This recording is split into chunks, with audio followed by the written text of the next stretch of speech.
Hallo, ich bin euer Stefan von Motorradreise TV und in dieser Folge erwartet euch das hier. Thailand feiert das erste Touratech Travel Event und wir sind mittendrin. Reifenbreite, Geschwindigkeitsindex, Tragfähigkeit, alles Wissenswerte gibt's bei uns im Reifen-ABC. Außerdem haben wir in dieser Sendung das wohl schmutzigste Adventure-Bike, was wir je in unserer Sendung vorgestellt haben. Und eine kräftige Portion Abenteuer und Fernweh mit dem Team vom Lagerfeuer in Duisburg.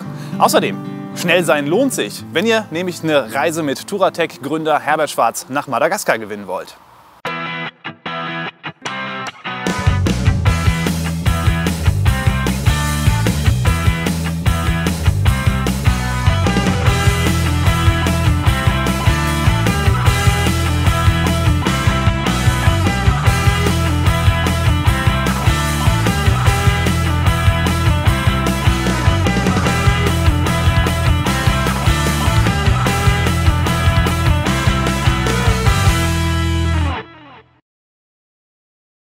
Hallo und herzlich willkommen zur 37. Folge von Motorradreise TV, eurem Motorradreisemagazin im Internet.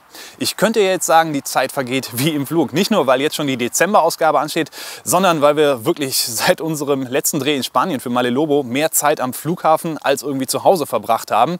Denn gerade aus Spanien zurück erreichte uns die Einladung von Touratech Thailand. Da fand nämlich Anfang November zum ersten Mal das Touratech Travel Event statt. Da könnt ihr euch vorstellen, dass wir ziemlich schnell Platz in unserem Terminkalender gemacht haben. Also 12 Stunden Flug nach Bangkok. Ein wirklich hochmotiviertes Team, über 125 Fahrer für die BMW GS Challenge da unten. Ja, und ganz unter uns, was hätten wir denn hier bei dem Mistwetter in Deutschland machen wollen? Also, kommt mit nach Thailand, ab ins Warme.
Willkommen in Thailand. Wir sind mittlerweile im Nationalpark angekommen, da in der Gegend, wo das Touratech Travel Event stattfindet. Und heute am Freitag, da haben wir uns ausnahmsweise mal ein Auto geschnappt, weil für uns geht es kreuz und quer mit dem kompletten Kameraequipment hier durch die Region. Wir begleiten die BMW GS Challenge, die hier jetzt an diesem Wochenende stattfindet. Ist eine ähnliche Veranstaltung wie die GS Trophy bzw. die Qualifier für die GS Trophy, allerdings hier vom vom thailändischen BMW Club organisiert. Das heißt nicht unbedingt, auch wenn es hier nicht um die Trophy geht, das heißt nicht, dass es einfacher ist. Also gerade auch, glaube ich mal, konditionell eine ziemliche Herausforderung. Und unser deutsches Team, schaut euch das hier mal an, guckt, wie ich schwitze. Und ich rede hier nur vor der Kamera. Das, was wir jetzt hier übrigens gerade machen, wo ich hier gerade sitze, mitten auf den Bahngleisen, würden wir in Deutschland nie machen. Ist total verboten, aber ich glaube, hier kommt auch gerade kein Zug. Und hier ist auch der offizielle Übergang, nämlich zu Station Nummer 7, die Steinschleuder. Und was da passiert, das gucken wir uns jetzt mal an.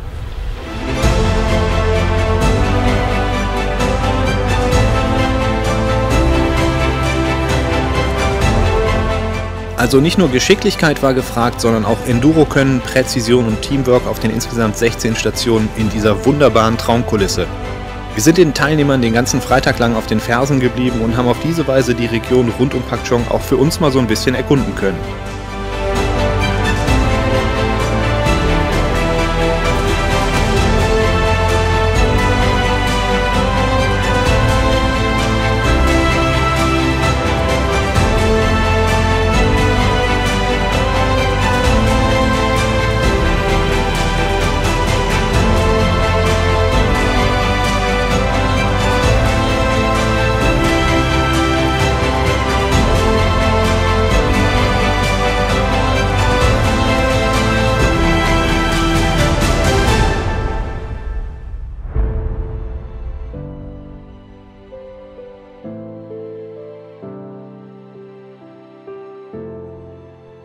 Wir waren also gleich wieder mittendrin und vieles hat uns an unsere Reise im Februar erinnert.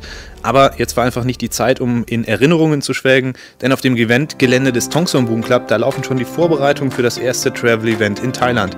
Und alleine die Größe war schon sehr beeindruckend. 32 Hektar Veranstaltungsfläche, über 100 Aussteller und ca. 5000 Besucher.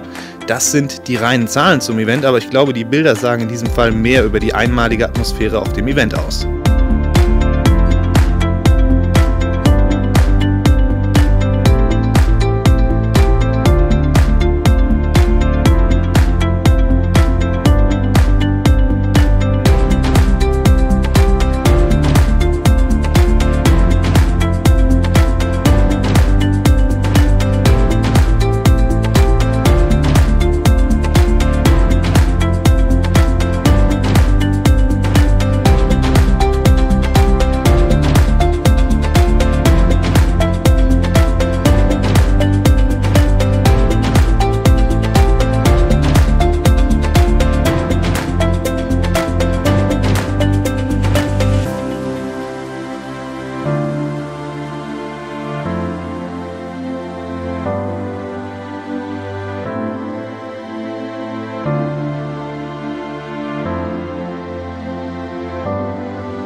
Es ist heiß in Thailand, es hat geregnet und jetzt kommt die Sonne raus und alles dampft uns von unten voll. Und ich dampfe von innen und hier dampft es von überall. Und Team Germany, zieht euch nicht warm an. Ich sag's euch, zieht euch warm an, aber zieht euch nicht warm an. Wenn ihr versteht, was ich meine. Besser. Auch wenn es bei der GS Challenge nicht um einen der begehrten Plätze für die internationale GS Trophy ging, hieß das nicht, dass es der Finalparcours nicht in sich gehabt hätte. 20 Teilnehmer haben es in die Endrunde geschafft und deren Ehrgeiz, der war echt enorm.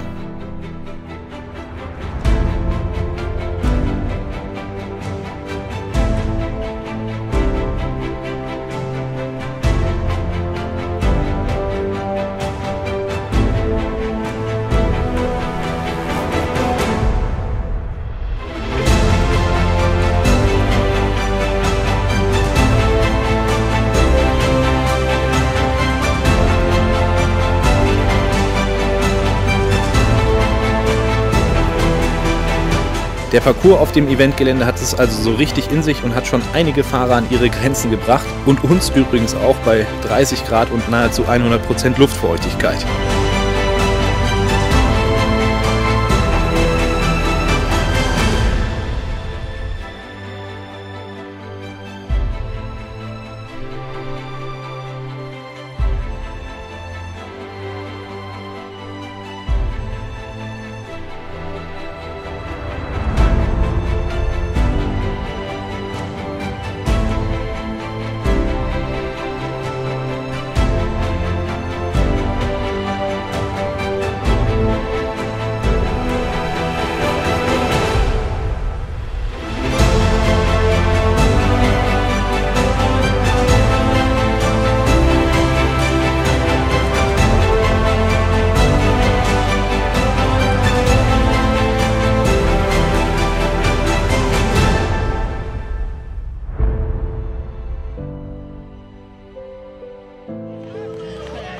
Nach dem Finale hieß es leider auch für uns schon wieder Aufbruch, denn schon am nächsten Dienstag ging unser Flieger wieder zurück nach Hause. Für die Fahrt zurück nach Bangkok haben wir es uns dann nicht nehmen lassen, selbst auf 2 Motorräder zu steigen und einen kleinen Umweg durch den Khao Yai Nationalpark zu machen. Elefanten füttern inklusive.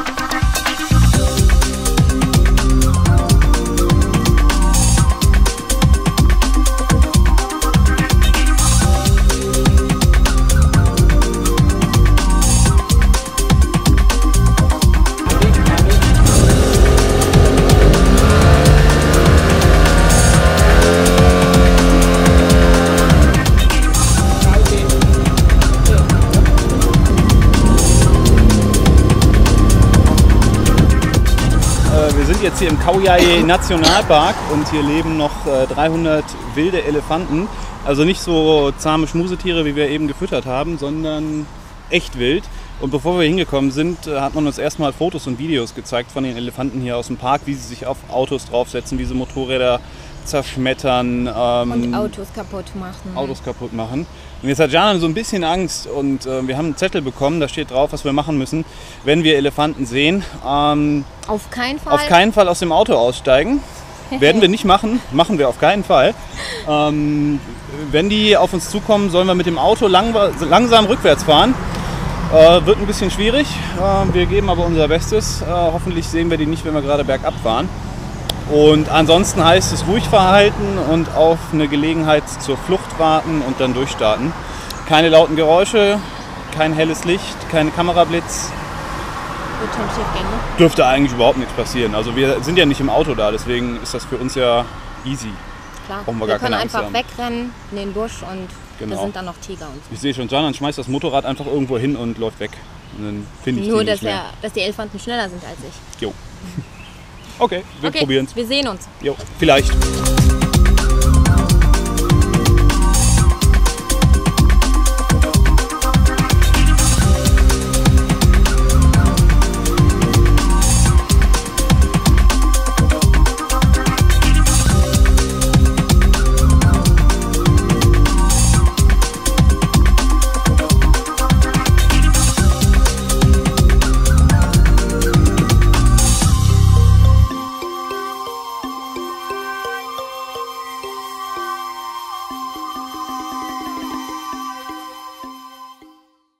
Wir waren wirklich mehr als geschafft, als wir wieder zurück in Deutschland waren, aber viel Zeit zum Ausruhen war wirklich nicht. Also Sachen waschen, Klamotten wieder packen, Kameras wieder packen und ab nach Mailand zur Messe.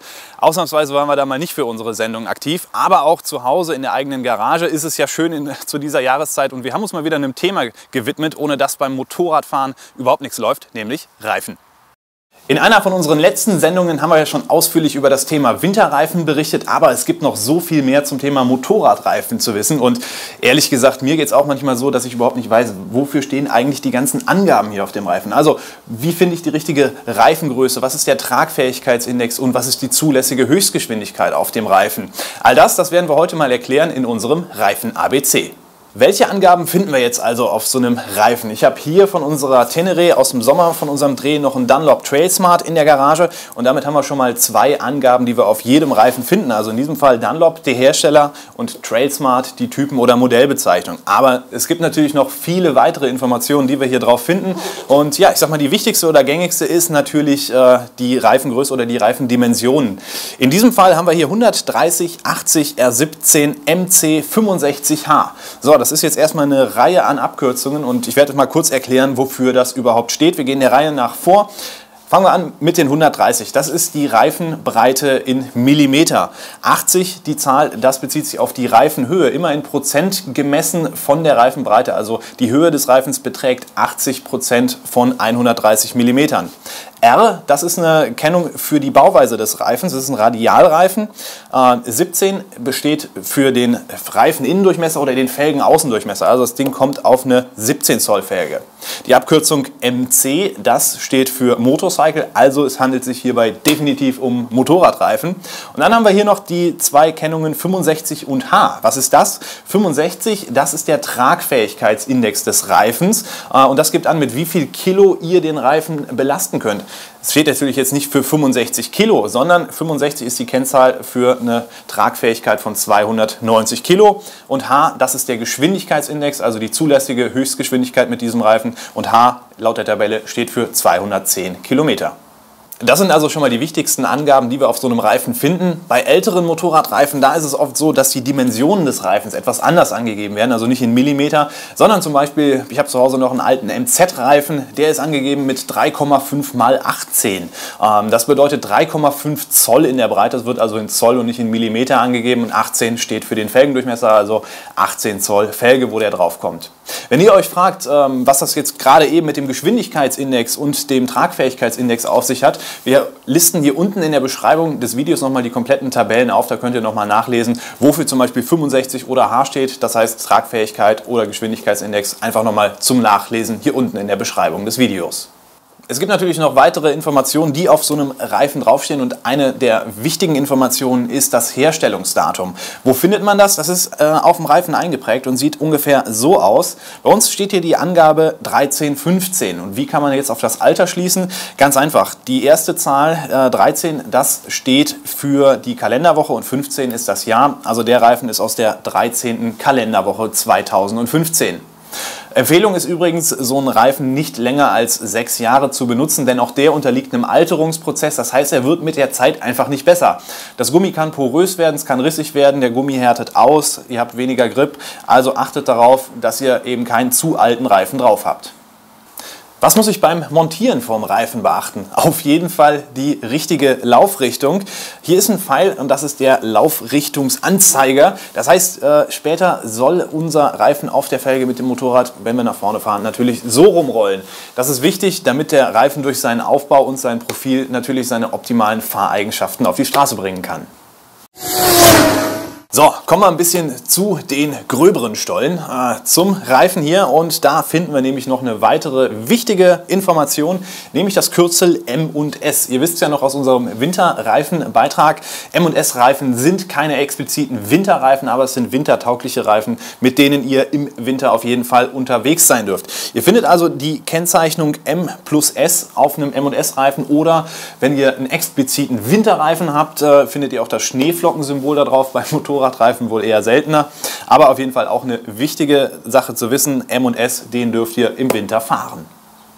Eine weitere Angabe, die wir auf den Reifen finden, ist entweder das Kürzel TT, TL oder die Bezeichnung Tube Type oder Tubeless. Das gibt eben an, ob der Reifen mit einem Schlauch innen drin gefahren wird oder nicht.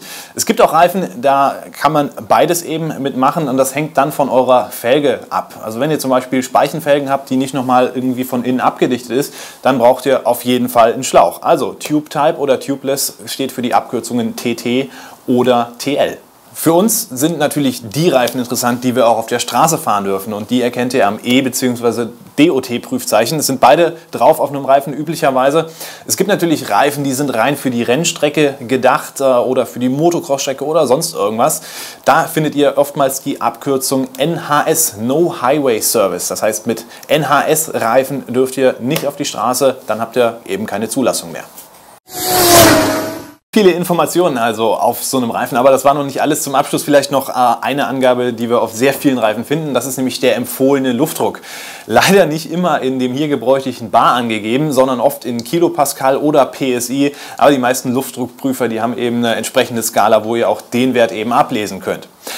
Also wirklich sehr, sehr viel zu wissen über Reifen als Motorradfahrer. Solltet ihr das natürlich auch wissen. Und wir hoffen, wir konnten euch mit unserem kleinen Reifen ABC da vielleicht die ein oder andere Frage beantworten. Und ihr konntet einige Informationen hier aus unserem Beitrag für euch mitnehmen. Wir waren vor kurzem bei unserem Partner Polo Motorrad mit einer frisch herausgeputzten Ural. Canan und ich standen da mit der Karre für den aktuellen Katalog vor der Fotokamera ausnahmsweise. Und wir haben an dem Tag ein Foto auf Facebook gepostet und da kamen wieder so viele Fragen von euch rund um das Thema Ural und Motorradgespann. Ja, und um all diese Fragen mal zu beantworten, haben wir heute für euch ein Ural-Spezial. Und eins sage ich schon mal vorweg, so frisch herausgeputzt, wie sie da stand, ist sie natürlich nicht lange geblieben. Denn mit so einer frisch angetrockneten Schlammpatina sieht die Maschine doch einfach noch mal direkt eine Ecke verwegener aus.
In Folge 7, da haben wir die Ural vorgestellt. In Folge 8 waren wir damit einmal rund um Polen. Wir waren im Enduropark in Bilstein, wir waren in Norwegen, wir waren auf unserer Zeitreise dieses Jahr in Kroatien, Slowenien, Italien, Österreich.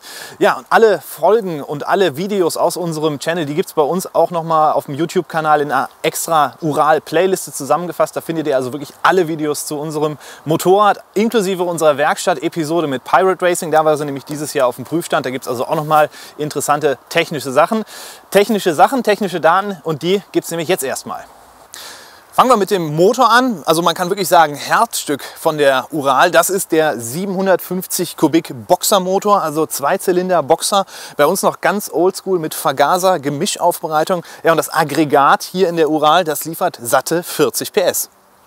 Kommen wir zum Getriebe. Ja, wir haben ganze 4 Gänge für den Spaß im Betrieb nach vorne und einen Gang für den Spaß im Betrieb nach hinten. Also Rückwärtsgang hier in der Ural ist auf jeden Fall sinnvoll bei 350 Kilo ohne mich. Also gerade beim Rangieren hier auf dem Schotter oder auf unebener Fläche, da wird es ohne Rückwärtsgang doch schon manchmal ziemlich schwierig. Deswegen gut, dass da drin ist. Die Bedienung ist eigentlich auch ganz einfach. Also man muss erstmal in den Leerlauf schalten, dann gibt es unten rechts so einen kleinen Hebel, den drückt man nach unten und zack, dann ist eben der Rückwärtsgang drin. Der Rückwärtsgang wieder rausnehmen, Hebel wieder nach oben, die Maschine ist wieder im Leerlauf, dann kann man den ersten Gang einlegen und wieder vorwärts fahren.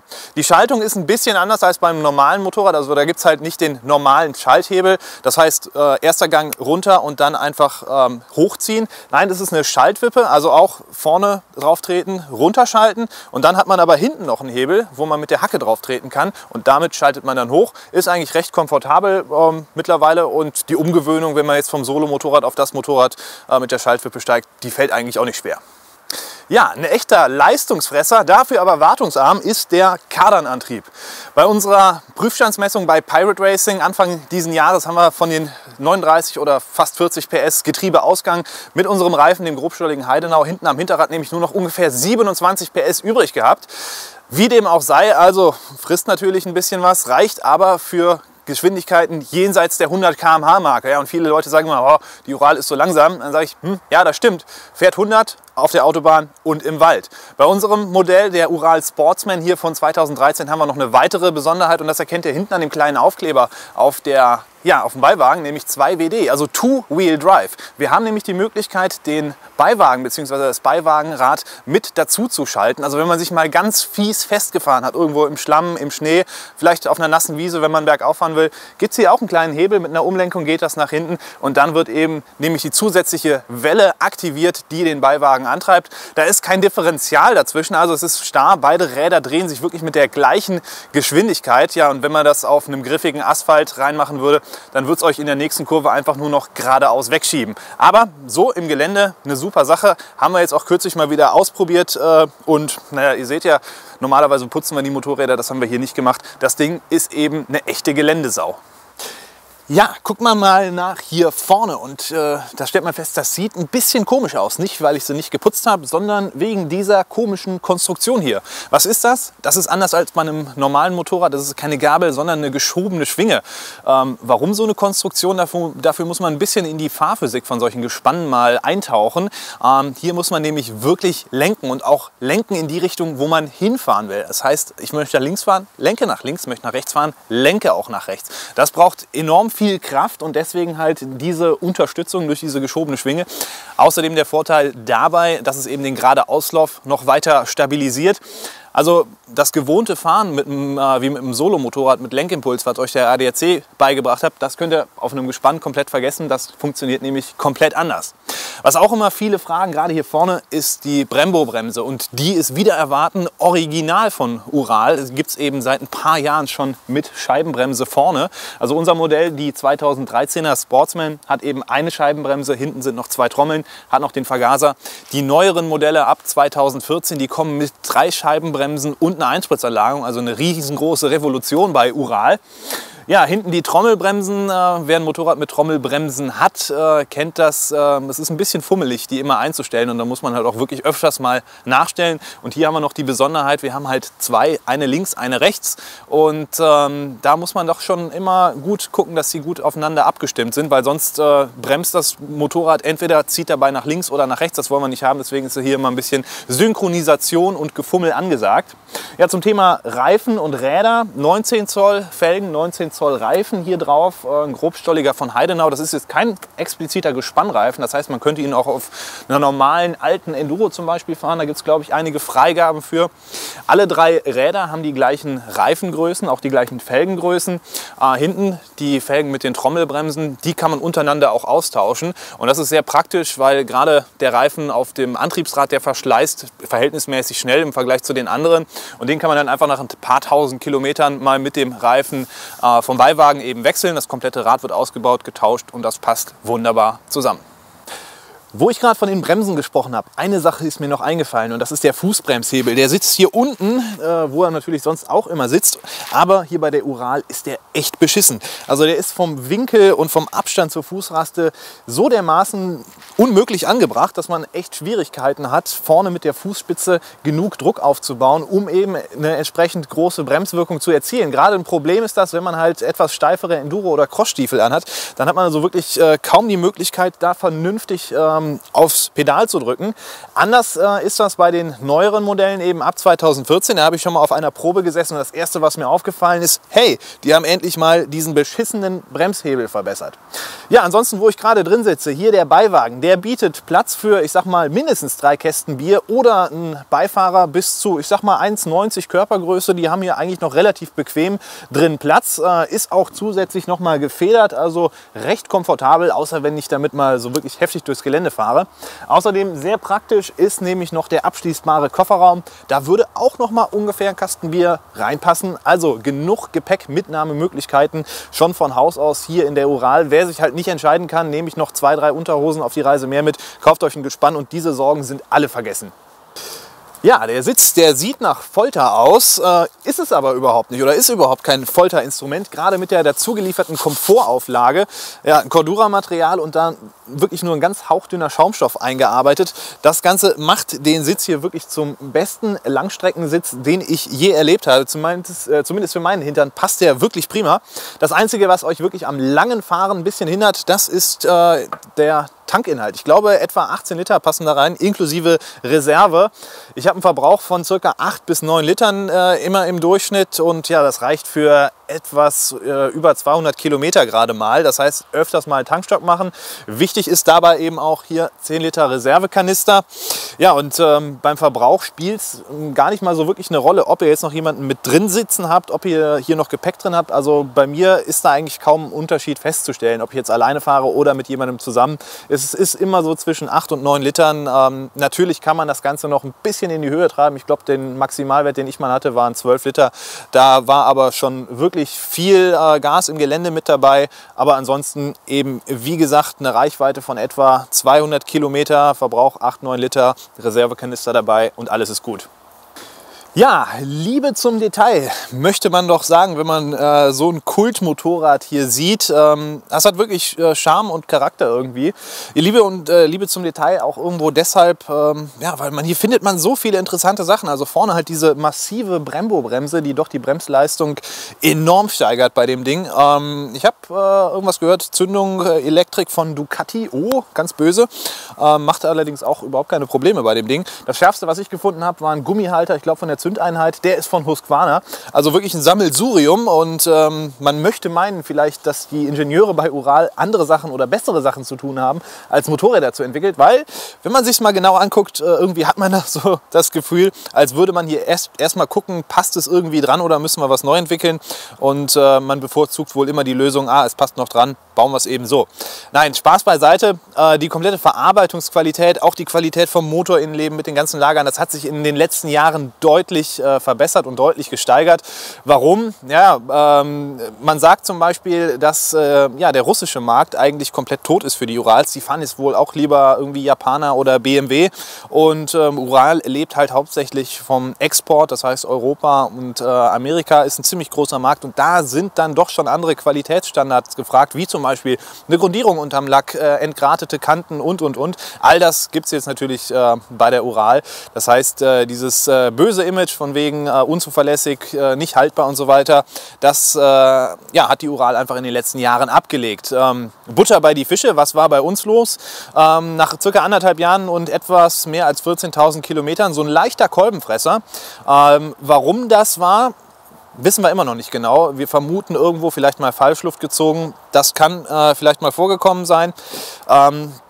Aber ansonsten, ich habe mit vielen Leuten gesprochen, mit vielen Fahrern, mit vielen Schraubern und auch mit vielen Händlern. Das ist ein absoluter Einzelfall. Das passiert in der Regel einfach nicht mehr. Auf Garantie ist Kolben und Zylinder getauscht worden und seitdem überhaupt kein Problem mehr. Jetzt insgesamt haben wir etwas mehr als 20.000 Kilometer mit dem Gespann hier abgespult und wirklich ohne Probleme. Das heißt, die Dinger sind wirklich haltbar. Und ich weiß, einige unter euch, die haben wirklich auch ein ernstes Kaufinteresse. Die wollen sich auch ein Uralgespann zulegen. Und euch würde ich einfach empfehlen, macht nicht den Fehler und sucht euch irgendein Internetschnäppchen aus Zeiten vom Kalten Krieg, sondern ja, investiert doch ein bisschen mehr Geld, kauft euch eine neueren Baujahrs, vielleicht so ab 2010, 2011, 2012. Kann ich nur empfehlen, also gebt lieber einen Euro mehr aus in der Anschaffung, kauft euch eine recht junge Maschine mit möglichst wenig Kilometern und dann dürftet ihr eigentlich auch relativ wenig Probleme haben. Wir haben sie jetzt vor knapp 3 Jahren gekauft, Neupreis damals etwas über 13.000 Euro. Die Preise sind natürlich bei Ural in den letzten Jahren enorm gestiegen. Was heißt enorm? Ja, haben sich fast verdoppelt. Aber man sagt auch, früher musste man sich eben 2 kaufen, eine als Ersatzteilspender und eine zum Fahren. Das ist heute einfach nicht mehr so. Und für 13.000 Euro, ich denke mal, wenn man sich ein Gespann bauen lässt, dann gibt man das eben allein für den Umbau aus und muss seine eigene Maschine noch mitbringen. Und hier bekommt man eben das komplette Paket mit dazu. Also, unsere Ural, ich hoffe, wir konnten euch wirklich viele Informationen zu dem Motorrad geben, gerade auch die Leute, die halt ernsthaft daran interessiert sind, sich so eine zuzulegen. In Deutschland gibt es einige Händler, guckt einfach mal im Internet auf der Seite von Ural, die blenden wir hier unten noch mal ein, da gibt es ein Händlerverzeichnis. Macht mal einen Probefahrttermin und lasst euch nicht abschrecken, die Dinger fahren sich einfach komplett anders als ein normales Motorrad, aber machen richtig viel Spaß.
Wir bleiben gleich mal in der Ural sitzen bzw. holen uns zwei bekannte Gesichter aus der Reiseszene in den Beiwagen.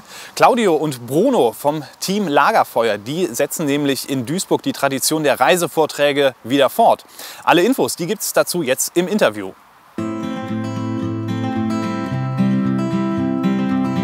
Das ist eine Plattform, um Reisenden die Möglichkeit zu geben, über ihre tollen Touren zu berichten. Wir laden Menschen ein, die von ihren Reisen erzählen, also Reisereportagen live auf die Bühne bringen, uns Fotos, Filme, Töne, O-Töne mitbringen und von ihren Reisen, von ihren Abenteuern erzählen durch ferne Länder. Das schauen wir uns gerne an und es gibt eine ganze Menge Menschen, die dazukommen, die sich das auch gerne anschauen. Die Idee stammt noch von der Karawane, von Peter Stumm. Er hat vor über 20 Jahren, nachdem er von einer großen Reise zurückgekommen ist, nach einer Möglichkeit gesucht, wie kann man denn heutzutage über Reisen berichten. Damals noch klassisch mit Dia-Shows, Dia-Projektor und Tonaufnahmen noch vom Tonband oder teilweise wurden auch Schallplatten aufgelegt. All das waren Geschichten, die hat der Peter damals ins Leben gerufen und dann eben mit Freude auf die Bühne gebracht. Und zwar die Bühne vom Café Steinbruch. Das ist ein uraltes Lokal, ich glaube aus den 40er, 50er Jahren im Duisburger Stadtwald.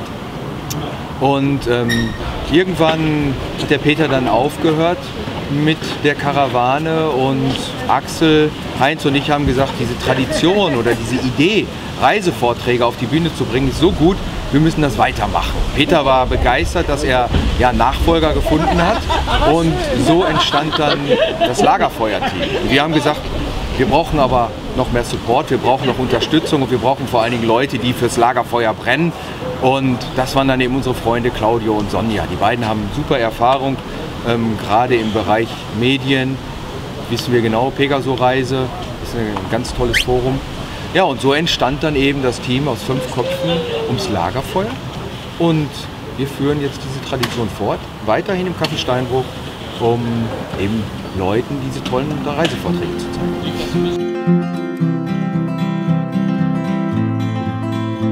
Bruno Piliteri, der auch hier dieses Aufspurtreffen veranstaltet, der hat so den Kontakt zu den Referenten.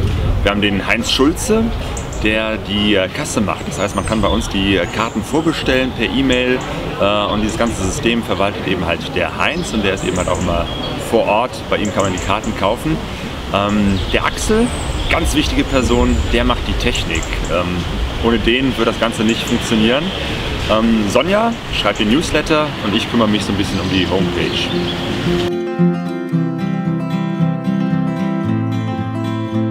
Ja, die Sumatra-Reise, das war im letzten Jahr. Wir waren 4 Wochen unterwegs, haben uns vor Ort 2 landestypische kleine Motorräder, 125er, ausgeliehen und waren damit eben halt quer durch diese großartige Insel unterwegs und haben unheimlich viele Menschen kennengelernt. Und das war auch so ein bisschen der Schwerpunkt der Reise, die Begegnung mit den Indonesiern. Wir haben ganz viele Menschen von der Volksgruppe der Batak kennengelernt und später Gayos, mehr so in der Nordspitze von Sumatra und haben sie kennengelernt, ihre Sprache, ihre Kultur. Wir sind sehr oft eingeladen worden und konnten auch nicht ganz tief einbringen so in deren Alltagsleben und haben wirklich so ein bisschen normales Leben auf Sumatra kennengelernt. Das war schon sehr, sehr spannend.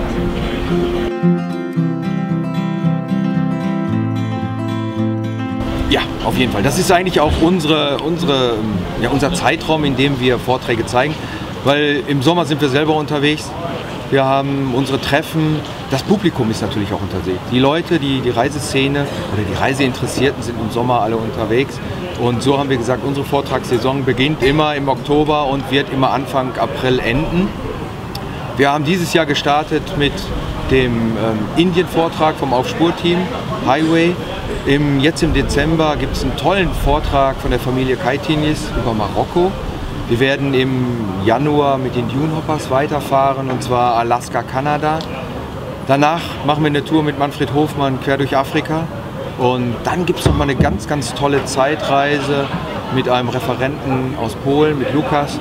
Und er wird über eine Reise, eine abenteuerliche Reise eines Ehepaars berichten aus den 30er Jahren. Die beiden sind nämlich bis nach Shanghai gefahren. Und so füllen wir dann eben den kompletten Zeitraum bis Anfang April. Danach werden dann die Kisten geschlossen und dann gehen wir alle selber wieder auf große Tour.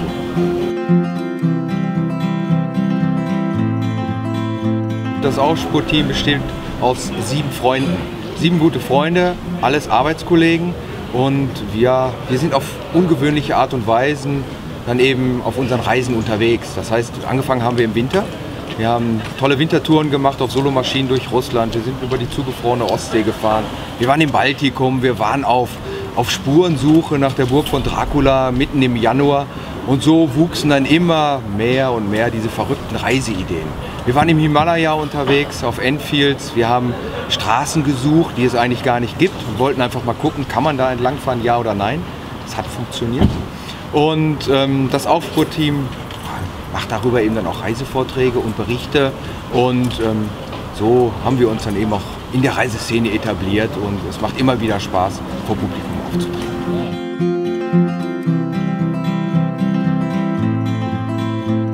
Klickt einfach auf lagerfeuer-duisburg.de. Dort gibt es alle Informationen, immer die neuesten Termine. Es ist schon sehr oft vorgekommen, dass wir Zusatztermine zu einzelnen Shows arrangieren mussten, weil die sehr schnell ausverkauft sind. Deswegen, bevor man Karten reserviert, auf jeden Fall erstmal auf die Homepage gucken und unter karten@lagerfeuer-duisburg.de kann man die Karten beim Heinz bestellen.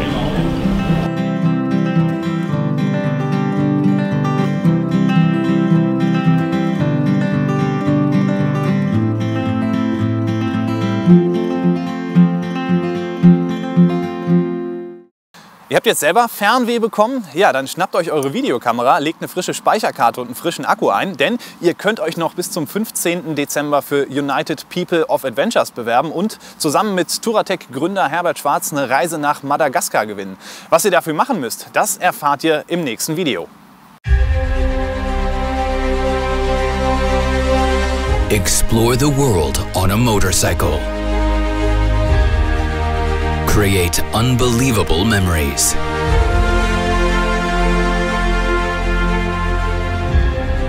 Travel the roads less traveled.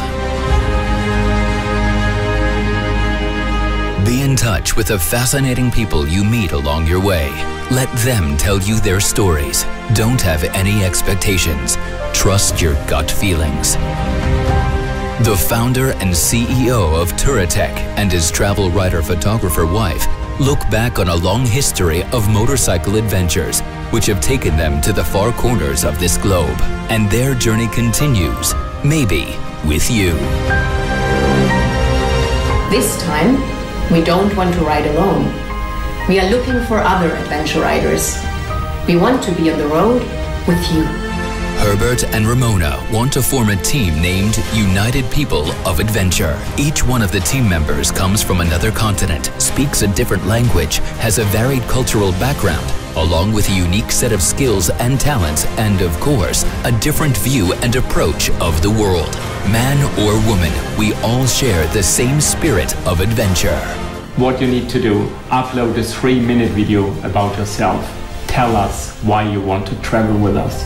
Talk about your talents, your riding skills, about what makes you who you are.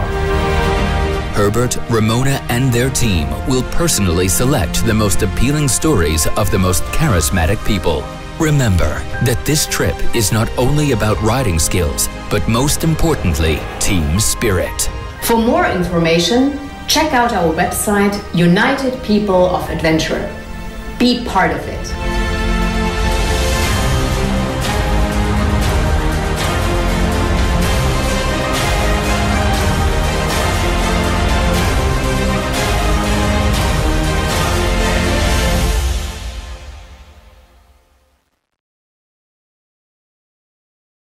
Also ran an die Videokamera, noch bis zum 15. Dezember, nicht mehr lang. Da habt ihr Zeit, eure Bewerbung fertig zu machen. Alle Infos zur Bewerbung, die findet ihr auf der hier eingeblendeten Website. Wir verlinken sie auch noch mal unten in der Beschreibung vom Video. Ja, und was müsst ihr mitbringen? Eigentlich nur Zeit, denn ja, Flug, Motorräder und Unterkunft vor Ort, all das stellt Touratech für euch. Ja, und das war's auch mit der 37. Folge von Motorradreise TV. Ich hoffe, euch hat's gefallen und ihr schaut beim nächsten Mal wieder rein. Gebt uns auf jeden Fall einen Daumen hoch, wenn euch das Video gefallen hat. vergesst natürlich nicht, den kostenlosen YouTube-Channel zu abonnieren. Und alle Infos rund um uns und unsere Sendung, die findet ihr natürlich im Internet auf www.motorradreise.tv, auf Facebook, Twitter, Google+ und ganz neu auch Instagram. Ja, und ich würde sagen, alles Gute und stets gute Fahrt, euer Stefan.